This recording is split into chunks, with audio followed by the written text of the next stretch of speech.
Elvis Presley, and Red Robinson. Rock and roll bike. This is Buddy Holly, Red Robinson's Teen Canteen Show. This is Little Richard reminding you that you are listening to Red Robin, the largest teen show in Canada.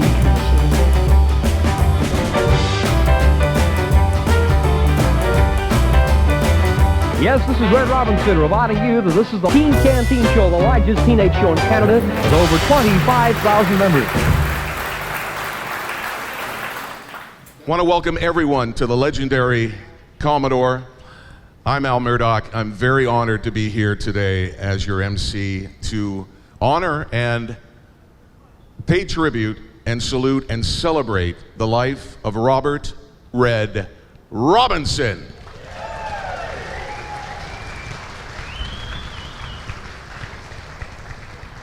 So, a lot of people are like me, and they believe and they know that Red was a hero. He was definitely a hero to me. He was a mentor and a friend for almost 40 years. I first met Red back in 1984. I was fresh out of high school when I somehow persisted my way into a operator's job at CKNW at that kind of unassuming building in New Westminster. You might remember 815 McBride Plaza, where CKNW was. And to begin with, I worked a lot of weekend shifts. And a part of the responsibilities of working the weekend shift, you were lucky enough to work Saturday nights and get an opportunity to produce Red's reunion show. And what this was Red would voice track the show on quarter-inch reel-to-reel, and he would drop those reel-to-reel tapes off, and it was my responsibility to take those magical moments that he put on tape and mix them in with music and commercials for a few hours Saturday night. So as a young aspiring broadcaster, being 18 years of age and being thrown in to work with an icon like Red Robinson, I felt like I was on top of the world. I actually spoke with Red for the first time during one of those shifts. It was a Saturday night. He phoned in because he knew there was going to be a new operator operating his show, and he was, he wanted to make sure that it was done right. So he wanted to introduce himself, and he wanted to say, after about an hour of me operating the show, that I was doing a good job. Well, can you imagine being an 18-year-old kid, having Red Robinson phone you up and say, "You're doing a good job, kid"? I mean, I still get chills thinking about it, but that's how Red was, and that was one of the many times that he made me feel like I belonged. I was in the right space. And he did that for so many people, some of which are in the room today. We would later meet face to face, and for me, it was like meeting Elvis. It's like meeting the Beatles. He was that kind of a guy for me. He was an inspiration. And after a few years of getting to know him, he would always say, "Listen, can I help you? Can I give you a little bit of advice when you need it?" And I would say, "Absolutely." And I would utilize those days and those minutes with him as often as I could. He and his wife Carol would invite me over to their place in North Vancouver, and I got to go downstairs and see that wonderful room that he had with, the Wurlitzer jukeboxes and the endless supply of 45 vinyl. You just flip through them and you'd see original pressings of Roy Orbison and Elvis Presley and the Beatles, and he would show me the area that he would record the voice tracks in, and it was just magical for me. During Expo 86, him and a few other wonderful people produced that Legends of Rock and Roll series at that wonderful amphitheater that I still wish was here today. Don't you agree? You remember that amphitheater? How wonderful that was. And he came up to me one day and he said, "Al, how would you like to be my technical producer, for this particular show?" And I said, "Well, what does that mean?" He goes, "Well, it just means making sure my tape recorder has fresh batteries in it, and the microphone worked, and you could come backstage." So he was giving me an opportunity just to hang with him backstage and see him interview the likes of Ray Charles and Roy Orbison and Fats Domino and the Righteous Brothers and Jan and Dean and all of these amazing, talents. And when I started to think about it, I started to think about, Red teaching me in a way that it was almost like osmosis. I was like a sponge. The more I hung out with Red, the more I learned. the more I took in. And not only did it make me a better broadcaster, but hopefully it made me a better person, because there was no nicer man on this planet than Red Robinson.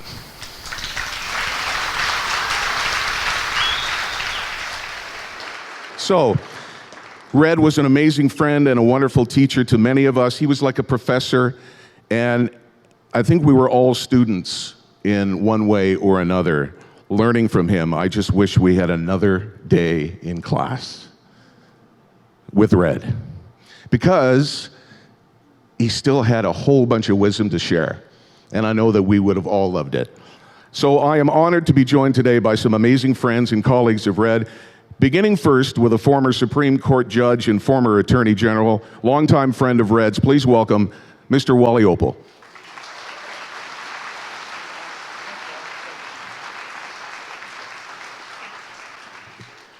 I can't remember the last time I was in a place where there's so many old people my age. And I knew when I walked in here tonight that lying about my age is out of the question. So we're all here to honor the memory of Red. I knew Red for a lot of years. He was a friend, and Bruce Allen and I had lunch with him in recent times. He was just a fantastic person so full of memories, memorabilia, and all the things that we grew up with. I grew up in a small town on Vancouver Island, and I'm old enough to remember Theme for Teens, where after school, he was on this program at CJOR with a guy named Al Jordan. And they used to play records, stuff like Dean Martin and Guy Mitchell and that god-awful Teresa Brewer and all that kind of stuff. And so when the advent of rock and roll came, we all know it didn't come without a lot of controversy, because, you know, rock and roll was really an African American's music, and then it came mainstream. And particularly in the US, there was a lot of negative reaction. It was a devil's music. So Red was an instrumental in legitimizing that music, because then Elvis came on the scene in 1955, and Johnny Cash and Carl Perkins and all of those people. And so he was the one that introduced that music to our market, to our province, and to our nation. He was a leading proponent of rock and roll. And so particularly when he moved from CJOR to CKWX and the Rock House on Burrard, as he called it. And that's where his exposure really grew, and the legitimacy of rock and roll in our market really grew. So we owe a lot to Red, because he introduced us. As Bruce Allen says, he was the Pied Piper of rock and roll music, and he brought that to our market, and we were all better for it. You know, you remember that I was talking about the longest time it took to bring credibility to rock and roll. I still remember Jack Cullen. I think I was about 15 or 16 years old, and Jack Cullen said what I thought was heresy. He said, the Everly Brothers can't sing, they can't carry a tune. And you know, so that was the type of environment that existed here when Red introduced that type of music. And of course, we were all bought it. I remember when Elvis put out the Christmas album, 1957, and the song Blue Christmas was on there, and it was heresy as far as many people, the older crowd thought, and the mainstream people thought, and they thought rock and roll was only a phase, and the real music, Bing Crosby and the big bands and all that will come around, and we'll be rescued from listening to rock and roll. And of course, we all know it didn't happen. But Red was huge. As I said, I grew up in the Duncan area, and the Red Robinson dances that took place in Ladysmith and Duncan and Lake Cowichan and those places were huge. Saturday night dances, and Red came with his entourage, and he was huge. In fact, he was probably bigger than a lot of the artists that he represented. We know that he interviewed Elvis, he interviewed the Beatles and all of that, but more than that, he was a celebrity in Canada that's equal to their standing in rock music. That's what made Red so special. So over the years, of course, he did different things, and there are other people here who are going to speak more of his work outside the music business and outside what he did in the community at large. But what Red was really proud of is being a DJ. Now, there aren't many real legitimate DJs. So Terry David Mulligan, I guess, is one still, and Willie and a few people. But the DJs were legitimate, high-profile personalities in their right. And Red was there. Red was well known everywhere. As I said a moment ago, he was probably better known than a lot of the instruments. And he commanded a crowd. He brought rock and roll to our community and to our province and to our nation. And that's something that we need to be proud of. I think it was Brad Phillips who said he was a person who was a person of events. And I think he was a man for an era, someone who passed in our society, left us with a lot of good memories, a lot of what he did. And so we're all better for it as a community. The fact is that he came here and he did all of this stuff. But what's impressive to me about Red was he knew so much.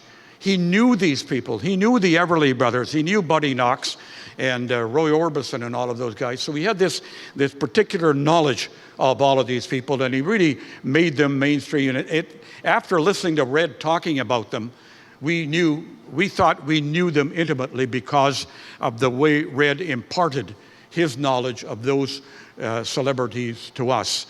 And the thing is, he cared for being a disc jockey.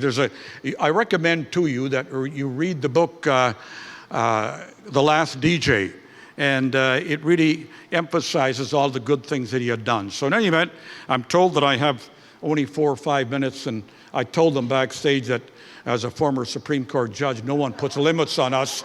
So in any event, anyway, thank you very much. I'm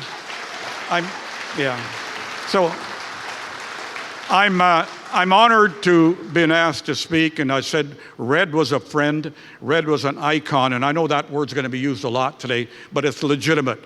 And we all love Red. He was just a fantastic guy, and I tell you, we're going to miss him, and we still miss him. Thanks very much for allowing me to speak to you. Thank you. Growing up in Vancouver, like a lot of people here tonight, we got our music from the radio. And when it was Red Robinson that was playing that music, you got it with excitement and passion, and we bought in. Red Robinson wasn't just a person who delivered the music, he was part of the music. DJs in those days meant everything. They were part of that scene that just inspired and motivated us in so many ways. And later on, I was lucky enough to meet Red when I got into the music industry, and he was always supportive of every new talent that came along. Red Robinson is a massive part of the music industry in Vancouver, and for that matter, North America and parts well beyond. We need people like that. We want to get our music delivered straight, hard, and fast, not from TikTok or computers. We need it delivered from people who believe in it and are inspired by it. That was Red. Red, thank you for everything you did for us. So appreciated. Now, you know him from CBC's Good Rockin' Tonight, the West Coast host for Much Music and his film and TV work. But before all that, it is still radio for this guy. Key player in the launch of CKLG-FM, Canada's first underground rock station, later to become CFOX. 8 years at CBC Radio, LG73, Rock 101, and for 27 years, still hosting Mulligan Stew on Alberta's province-wide CKUA, inducted into the BC Entertainment Hall of Fame. But it all started kind of just like me, with a phone call from Red Robinson. Please welcome Terry David Mulligan. Hello, all. Oh, okay, I have to do roll call here. Chris Earthy, you here? Yeah. Dave Pratt? Security, would you? Never mind. Okay, here's the deal. Nice to see some friends. Nice to see all you friends out there. I appreciate it very much. Don't get out much. It was Christmas, 1964. I'm a Mountie in Red Deer, Alberta. I'm phoning my dad to tell him I'm not coming home for Christmas. I'm going to be changing careers. He said, You're going to be leaving the RCMP. That's right. And what are you going to do? I'm going to be a disc jockey, Dad. He didn't talk to me for about 5 years. And it was Red that I was following. It was Red that I wanted to be. It was Red that I was determined to work with. So I went through with Hal Weaver at CKRD Red Deer. Red Deer, Calgary, Regina, even further away. Cold winters, just waiting for the phone call from Red Robinson. I was hanging from cranes in trucks, broadcasting for a week. I was doing anything I could to get his attention, wearing long johns, high noon, never mind. One day the phone rang in the newsroom at CKCK, and the broadcaster said, "There's somebody on the line," and it was Red. I said, "Yes, Red." He said, "Do you want to come home?" I said, "Yes, yes, I want to come home." I just wanted to come home. So I landed in Vancouver, my old hometown, the summer of 1967. Think about it, 4th Avenue. It was Haight-Ashbury North. It was, and for a Mountie, it was ridiculous. And anyway, from that call on, from Red Robinson, came LG and C Fox and Rock 101 and Good Rockin' Tonight and Much Music, and now 27 years on CKUA. And basically everything that's happened to me since that point came from that phone call from Red Robinson. So I did 2 of the last interviews with Red on Zoom, one in 2020, one in 2022. I did the second one because I wanted, the first one didn't quite complete the picture, and I wanted him to say everything he had to say, so we did it twice. Different questions. But I've been visiting with Red this whole week. I've been editing that video. I'm bawling my eyes out. And I've got a clip for you. These are the last 2 interview questions that I asked him, basically about his legacy and what he wanted to be remembered for and by. So here's this video. I hope it's very short, but here's what he had to say. But how would you like people to remember you? As a contributor. Exactly. A guy that contributed to all the things that go on in radio. In the early days, rock and roll was a dirty word, or words. But, that's what I'd like to be remembered for. Alan Freed in New York, he was an inspiration for me because he would go and throw these parties at theater. And I started doing the same thing. But he was my idol. I never got to meet him. I talked to him on the phone a couple of times. I never met him. Yeah. And he was a pioneer in a true sense of the word. And he broke the bonds of, What was interesting about Freed was the kids in the audience weren't all black. They were a mixture of black and white. And that was the future he saw, and he was right on the money. Okay. And that upset a lot of people. You can imagine. So as you talk about Alan Freed, I'm thinking, how are people going to remember Red Robinson? What do you want them to? I mean, you can't tell them what to say or do, but how would you like to be remembered? I think you probably agree. Be remembered as a good dad. Yeah. Because my kids mean everything to me. Yeah. And also a contributor, to a music genre that's lasted all this time. I remember when I started at CKWX, the guy said, nobody will remember Paul Anka or anybody else. And I said, I disagree. And was I right? Yes. You either know it or you don't. And here's the thing, and some of the memories that you'll never know about because you affected people's lives.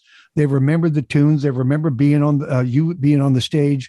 They remember all of the music that you brought them. that you've a contributor. You're a contributor to memories, people's memory. Well, that's a legacy. I guess that's my legacy. Yep. Yeah. You said it all. Yep. That's what it is. Today. I just thought if you could talk to your fans now today to leave them a message, what would it be? Whatever you like to do in life, pursue it. Don't give up. Never give up, and go and get, the dream you have. Make it come true. You can make it come true.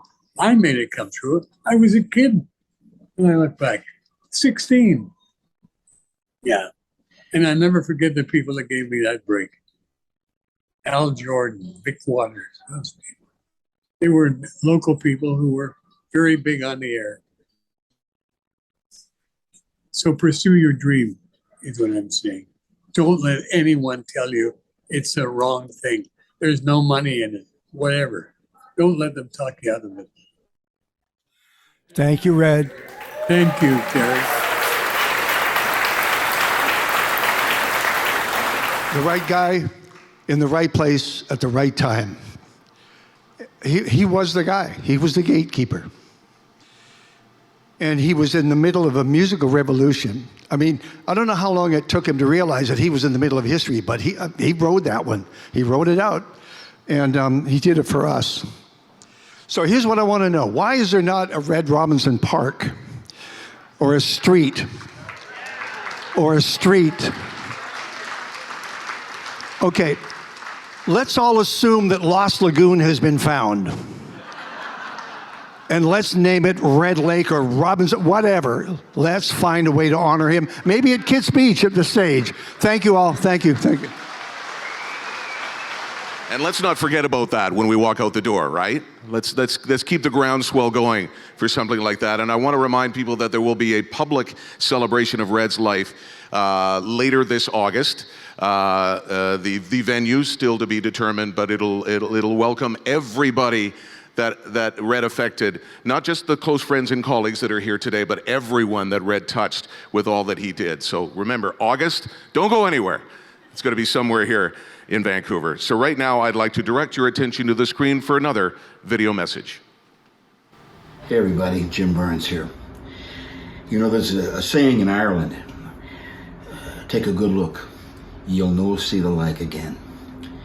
I think we can truly say that about our great friend, Red Robinson.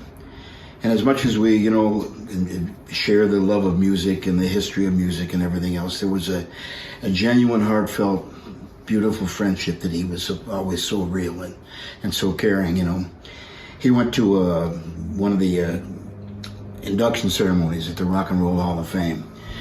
And when he was there, he took the time out to go find Bobby Womack and to get me a personalized autograph from Bobby Womack because he knew I idolized Bobby. And beyond our love of music, our shared love of music and musical history, we did a lot of work on charity together. And this would have been 30 years ago. We were in New Orleans for an Easter Seals convention. We had the afternoon off, and so we decided, Red and Carol and I jumped on a streetcar, went to the Garden District to find somewhere to have some lunch and to soak in all that great culture. And as we were there, of course, the subject of music, as it always does, came up. And Red had a suggestion for a song that he thought I might do a good job with. It was an old blues tune by Lowell Fulson that Elvis had also did a real good job recording. And of course, we know how much Elvis loved the blues. So I took him to heart, and the song has been a go-to in the repertoire ever since. The lyrics to the first verse of this song, I think, sum up how we're all feeling here today. It says, so long, I hate to see you go. So long, oh, how I hate to see you go. And the way that I will miss you, you will never know. Rest easy, old friend.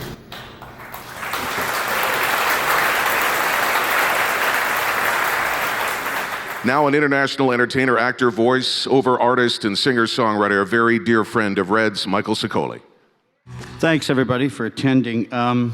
You know, this morning, when I was getting ready, I phoned Phil Mackesy, and I said, Phil, dress code. Do you mind if I wear a jacket and a tie? He says, sure, Michael, just make sure to wear pants. I can only respond to that in the words of Red's favorite comedian, George Byrnes, who would say, Phil, everybody wants to get into the act.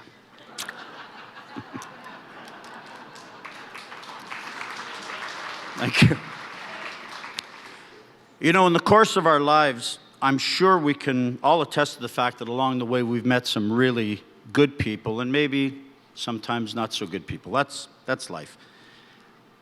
But when you speak of Red Robinson, you're truly speaking about one of the really great people. I mean, what a man. His record in show business speaks for itself, doesn't it?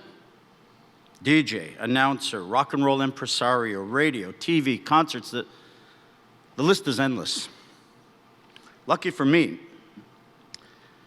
for over the past 35 years, I've come to know this wonderful, iconic person, both professionally and personally, especially in the last 5 years of his life, where we shared a very close and special relationship, like brothers, well, and at times even like father and son. And I'll always love him dearly for that. To give you an idea, his wonderful daughter, Kelly, there she is.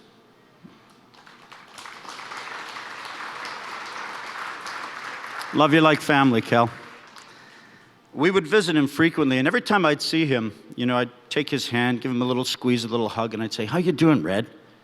He'd look at me with that unmistakable smile, and he'd go, oh, I'm fine, I'm fine.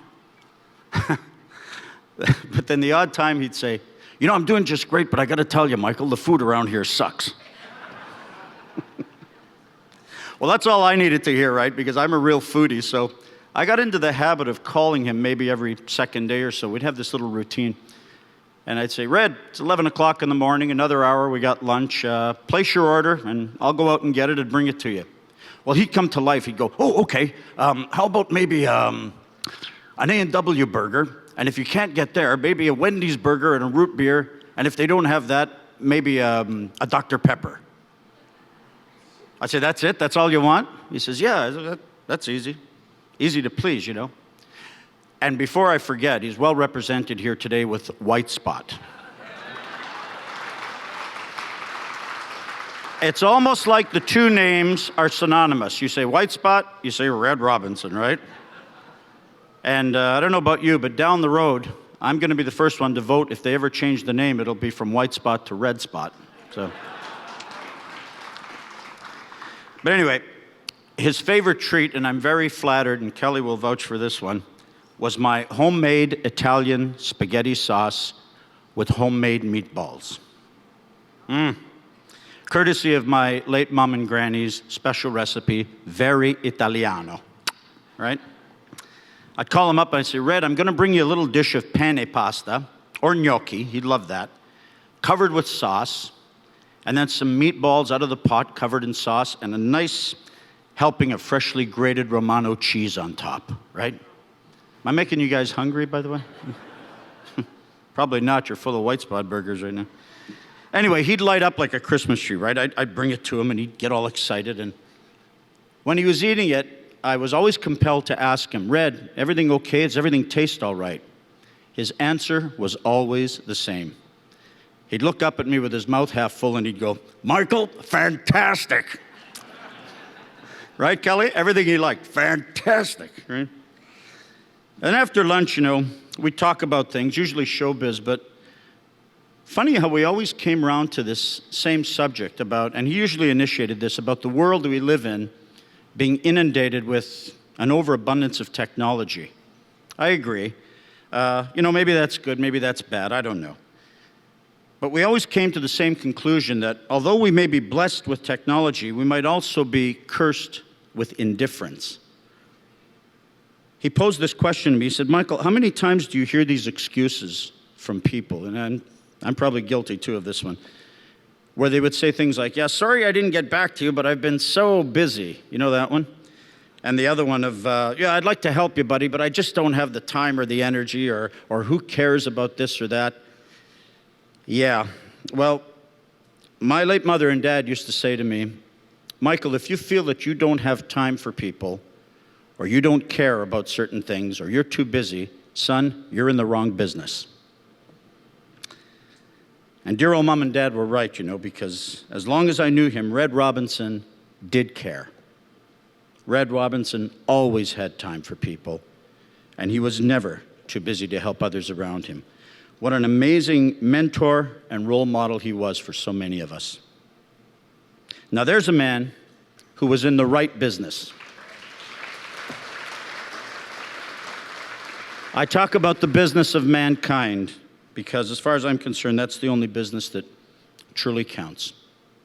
Okay, I'm not here to sermonize or pontificate, as it were, but I'm going to leave you all with a very profound little quote from one of the most beloved films of all time, and I know we've all seen it. If you recall, at the end of The Wizard of Oz, when Toto pulls the curtain back, remember? And he exposes the wizard for who he really is, and the wizard's fumbling about with all the... Well, that's when the 4 central cast characters approach him and demand that he deliver on those promises. As we all know, Scarecrow gets his brain, Lion gets his badge of courage, and Dorothy gets that long-awaited trip back home to Kansas. But particularly at this time, I refer to the Tin Man, who asks the wizard for a heart.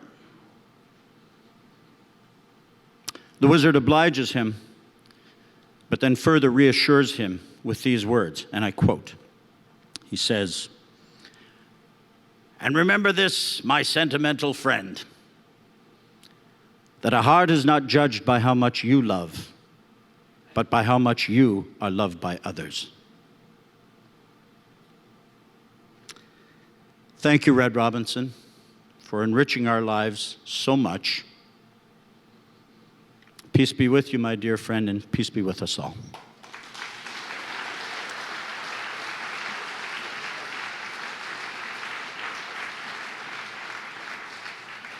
So you'll notice a running theme through, every one of these speeches or reminiscence of Red is that he was there for everybody else. He really meant a lot to the people that he was bestowing that to, but meant a lot to him too. When you needed advice, he gave it.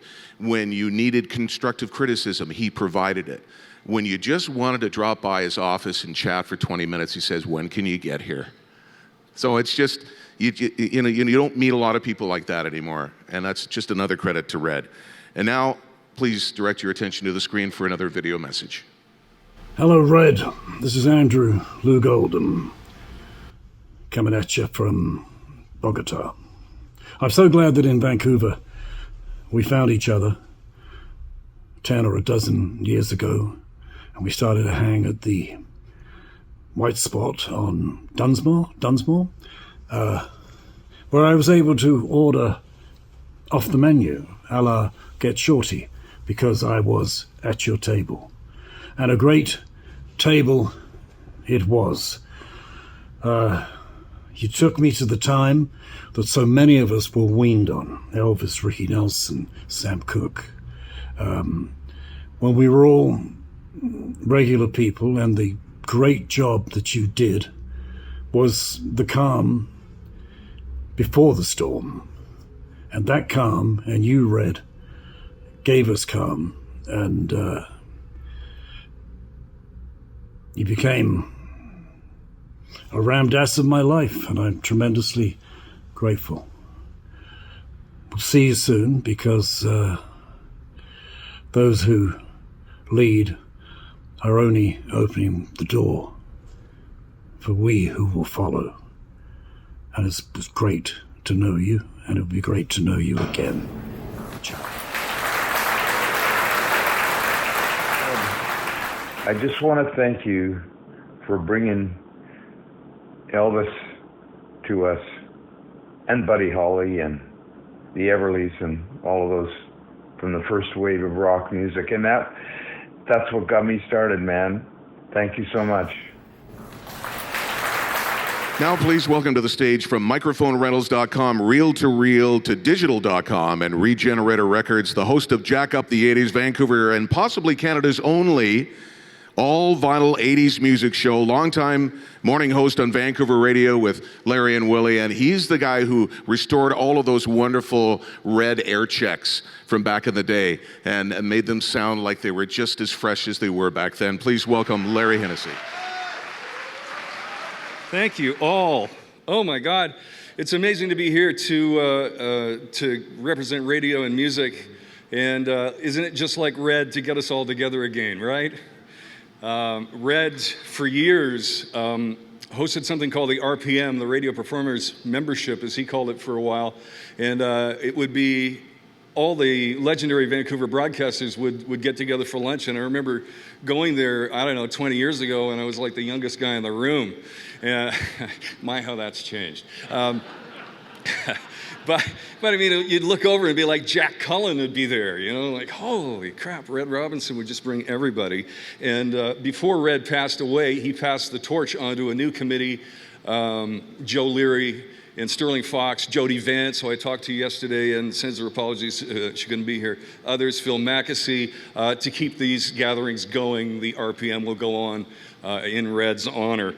I want to talk just for a moment about the Red air checks. They come from the archives of my good friend Jamie Anstey. And truly, there is a debt owed by the music community and radio community to Jamie Anstey, because he has saved all those tapes that were thrown out. And it's because of Jamie that we have those. So thank you, Jamie. Now, I want to talk about Red Robinson, the Star Maker, stoking the Star Maker machinery behind the popular song. And I'm going to start with a guy from Vancouver Island named Stan Kayer. Does anybody recognize that name, Stan Kayer? Stan Kayer is a 19 or 20-year-old, wrote himself some rockabilly songs. And he thought he was good enough to record those, and as a big Elvis fan, he thought, well, the only place to record would be Nashville, Tennessee, and RCA Records. And so Stan got his guitar, and he got his truck, and he saved $1,000 in 1963. That's probably $10,000 today or more. And he sewed the $1,000 into his seat of the vehicle. He drove down to Nashville and he found the offices of RCA. And he went in and actually got a meeting with Bill Porter. Bill Porter was the RCA producer of Elvis's music. Said, let me hear your song, kid. And he played one of his tunes. And he said, you know, you're pretty good. Do you have a license? Stan said, I got a license. I just drove down from Canada. He goes, no, a recording license. In Nashville, you have to have a recording license. Go over to Monument Records. They'll give anybody a license for $50. Come back here tomorrow. I'll record your stuff. Went over, paid the money, came back to the studio, and Bill Porter had assembled the finest Nashville cats, all the top studio musicians of the day. Floyd Kramer, Boots Randolph, Harold Bradley, had the Anita Kerr singers. And he recorded his tunes, and when he was finished recording, Little Richard had been arrested for being Little Richard. And as a fan, Stan went over to the jail and bailed out Little Richard with $100 out of his 1,000. Little Richard said, don't worry, I'll pay you back. Well, he didn't. So when he came back, he decided to press his own records onto his own label, SGM Records. And he thought, well, he needed Red Robinson, the Star Maker, to get his music on the radio. And so he thought, well, he's not gonna listen to a 20-year-old kid from Victoria or on the island. So he invented himself as his own manager, Mel Gordon. He went out and bought himself a suit. He showed up at Seafun and he went in and he was in the reception area saying, I'm Mel Gordon and I'm representing an exciting new artist from British Columbia. And, you know, he's just recorded some music in Nashville and Red Robinson needs to hear this. And so the receptionist went, as she was prone to do, Mr. Robinson is on the radio and can't see anybody right now. Just at that moment, Red Robinson came to reception and he went, hold on, where did you say that was recorded? Nashville, sir. Come right in. So Red listened to the recording of 3 Wild Women by Stan Kayer, and he listened to it off the air. It was so good that he put it on the radio right away, and this is what it sounded like. Stan Kayer, 3 Wild Women. Oh, they're driving him crazy just as fast as they can. Oh, well, he don't know it, and I'm telling you, brother, that there just ain't no use, cause he's a real gone goose, cause he's got 3 wild women. He ain't got a chance now, he better make. So it was at that point when it was playing on the radio that manager Mel Gordon said, well, I'm actually Stan Kayer. You are? Kid. So it became a top 10 hit in Vancouver, and the star maker Red Robinson was at that point hosting Let's Go. Howie Vickers was one of the hosts there, Fred Latrimo. And so Stan Kayer was invited by Red to go on the show 5 times doing Elvis material. He eventually started his own management company, and he was inspired by Les Vogt, as a matter of fact. You know that Les and Red had a promotion company called Jaguar, and they brought Roy Orbison to Vancouver. And the concert, if I'm right, Les, the concert was so successful that they both were able to put down payments on a house because of that concert, right? And it was so successful that they called Roy Orbison in and gave him a $1,000 bonus. Roy Orbison almost crying. He almost broke down in tears. He had never in his career gotten a bonus. And so for 23 years, these 2 guys booked Roy Orbison exclusively in Canada. So Stan Kayer, wow, right? So Stan Kayer went on to, with his own record label and et cetera, but he went on to become a manager as well. And Bruce Allen was trying to get his band, I think it was 5-Man Cargo, going, and Jamie Anstey actually has the letter that a young Bruce Allen mailed to Stan Kayer saying, maybe my group could go out with your group, the Poppy Family.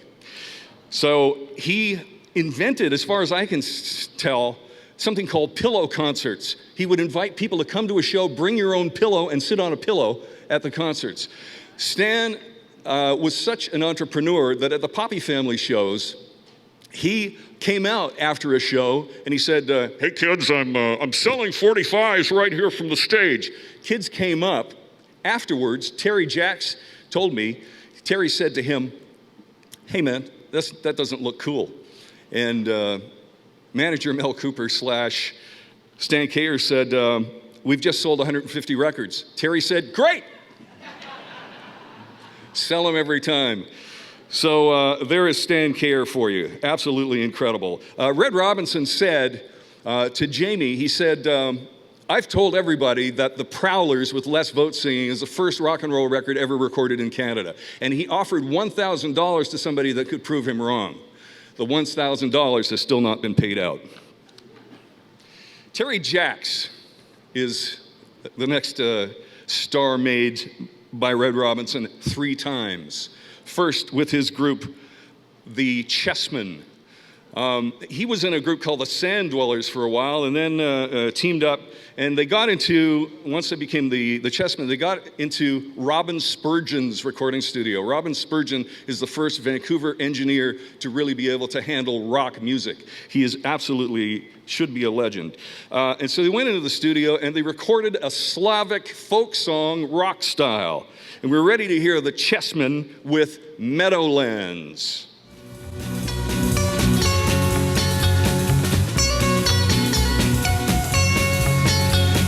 So they got into Red Robinson somehow because Terry was on Let's Go with Susan Pleskowitz, eventually Susan Jacks. And so they had an association with Red Robinson.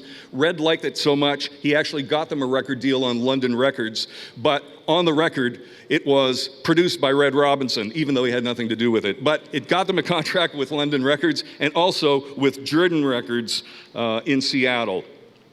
Then it was a meeting of friends that formed the Poppy family, and this all comes out of the Let's Go music hop shows, where Terry Jacks and Susan Pleskowitz became friends, eventually became partners, and they started what I think is one of the first world music groups in the world.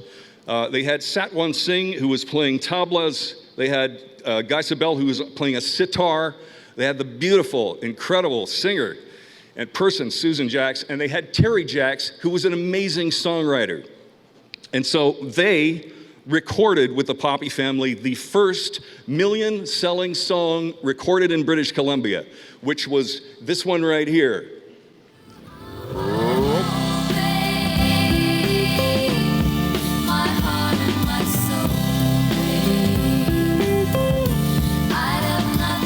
First million-selling song recorded in British Columbia. The Poppy family. Thank you again, Red. So, years later, the Beach Boys were having some trouble lying in bed like Brian Wilson did, and they went, who the hell's going to produce our music? And because the Poppy family had opened up for the Beach Boys, Al Jardine said, what about that guy Terry Jacks in Vancouver? Oh yeah, he makes pretty good music. They flew Terry down. Brian was upstairs in his bed while they were downstairs doing a version of Seasons in the Sun. Terry had a feeling this was going to be a massive hit. The Beach Boys have since released that, and if you think Terry Jacks' version is maudlin, you should hear the Beach Boys version. Terry got a call when he was down there. Brian Wilson, he remembers Brian coming downstairs into the studio in his bathrobe and going, this needs organ, and like collapsing onto the organ and kind of like, yes, I will record that, you know. So he got a call from the recording engineer saying, you got to come down because Brian is coming down with a scissors to cut up the tape. So there's only one mix of that available. Terry almost had a nervous breakdown, came back to Vancouver, and he went, okay, that song's going to be a hit. So he recorded Seasons in the Sun, and he put it out on his own label, Goldfish Records. He was going to Hawaii on vacation, and he thought, hold on, I'll stop into CFUN and get Red to play it on the air so I can hear the test pressing while I'm going to the airport. He goes in, Red Robinson says, well, it's a new song by Terry Jacks, first time it's ever played, it's Seasons in the Sun.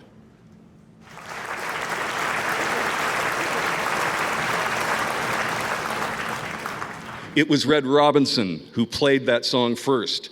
How popular was it? How quickly? Within 2 weeks, Terry came back from Hawaii. There was a guy waiting at the airport from Bell Records with a contract. It was #1 in every country, and in 1 year sold 13 million physical copies. Since then, it's gone on to be streamed 500 million times. And so Red Robinson was his own star maker. Red actually went to Portland, and he worked at KGW Radio down there.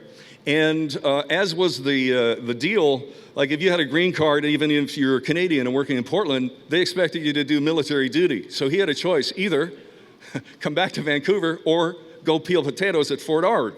So he picked the peeling potatoes at Fort Ord. And before he left, he recorded G.I. Rock. It's kind of a karaoke thing. And what he did was he sent a tape of it back to his friend, Dave McCormick, Big Daddy Dave McCormick, and it became a hit in Vancouver. It sounds like this, G.I. Rock. G.I. Rock.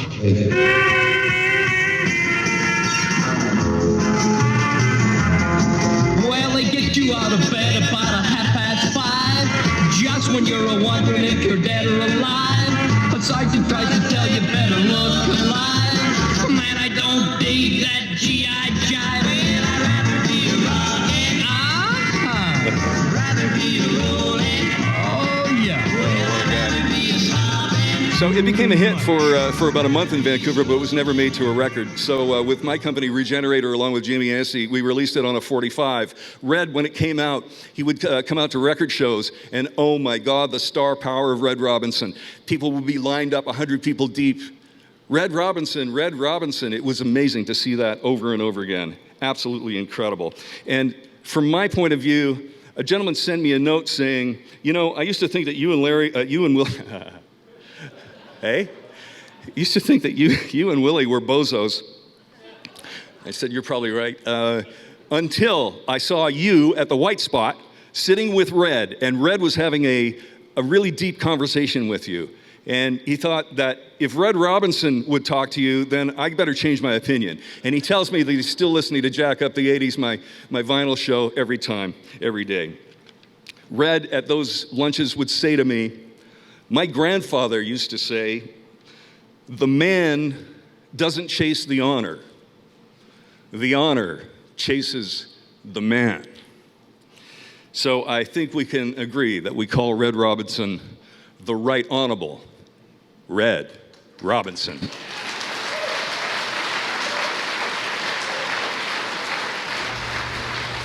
Hello, I'm Wink Martindale.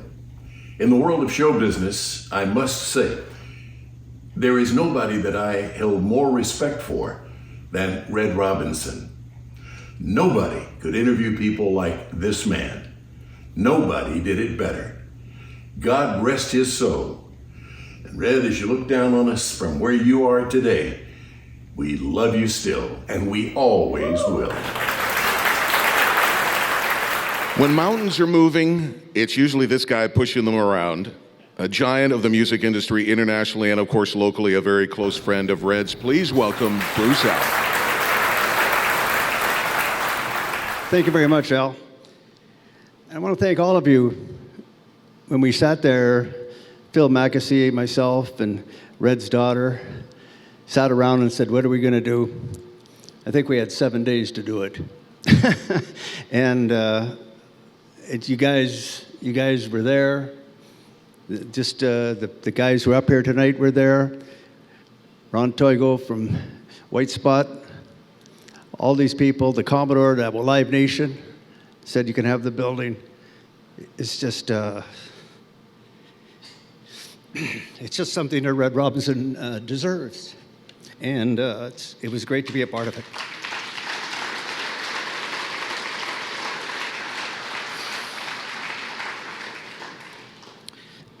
At the beginning of Robin Brunett's outstanding book, Red Robinson, The Last DJ, Brunette dedicated the book to the sons and daughters of parents who would have gladly slaughtered Red Robinson had they been able to reach through the airwaves.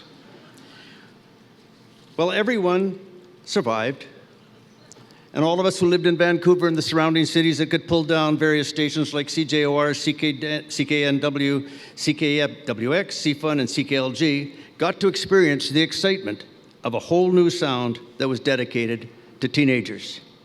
There is no doubt that Red Robinson and me listening to his music pushed me into the music business. For that, most of the time, I'm exceedingly grateful.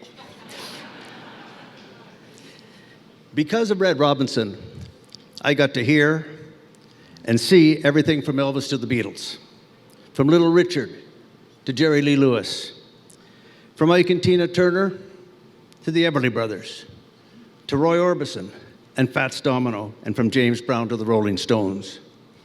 Red Robinson played them all. It was a total rock and roll education for everybody in this country. From the man himself, the education never stopped. Red and I were floor mates in Gastown from the early 70s to just prior to COVID. The stories were endless. He was an encyclopedia of the radio business and music, and I miss him dearly every day. I walk past his office every day. I live 90 steps away from his home, as does Jim Robson, another legend. Red was a man who loved being Red Robinson. He loved talking to people on the air, on the streets, in restaurants and bars, in supermarkets and sports events. He always had time for people and their charities. For 23 years, he hosted Timmy's Telethon and raised over $100 million.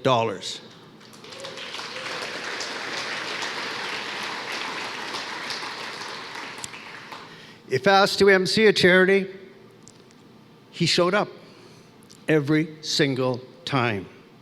Robert Red Robinson is an icon. He was a great father, a great broadcaster, and a great friend. All who met him loved him, and respected him. He's left behind a wonderful legacy, and we will never be able to replace him.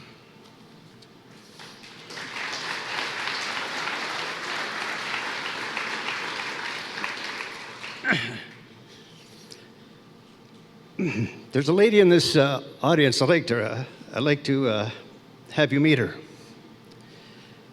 Her name is Kelly Robinson. And yes, she is Red and Carol's daughter. Ladies and gentlemen, Kelly Robinson.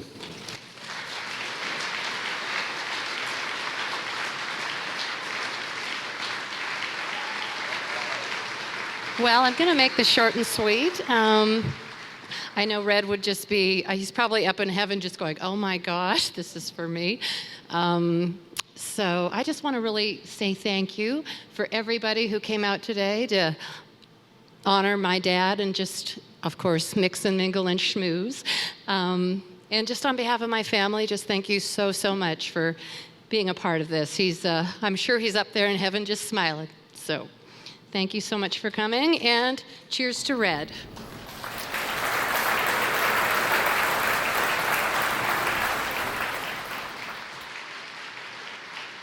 Good night until we meet again.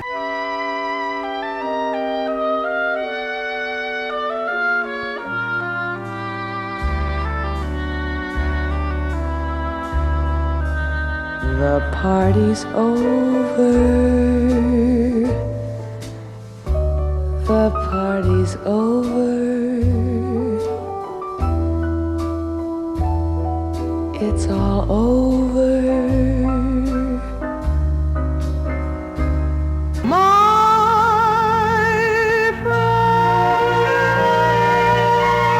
Stay tuned for the news on CKWX from the mighty 1130.